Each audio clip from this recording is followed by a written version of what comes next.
সকালবেলায় ঘুম থেকে উঠে পাখির এই কিচিরমিচির আওয়াজ শুনতে কিন্তু অনেক ভালো লাগে। আর তারই সাথে নিজের হাতে লাগানো গাছপালাগুলো দেখলে তো মনটা আরো বেশি শান্তি হয়ে যায়।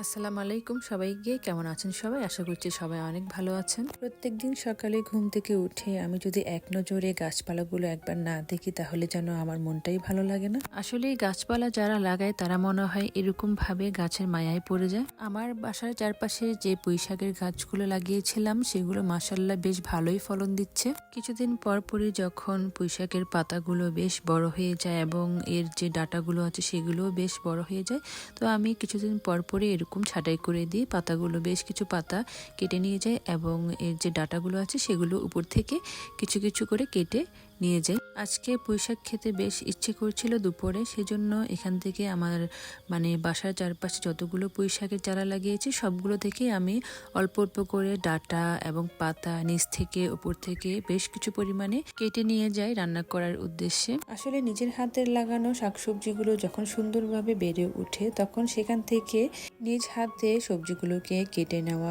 এবং সেগুলো রান্না করে খাবার অন্যরকমই একটা মজা এবং অন্যরকম একটা তৃপ্তি কাজ করে মনের মধ্যে।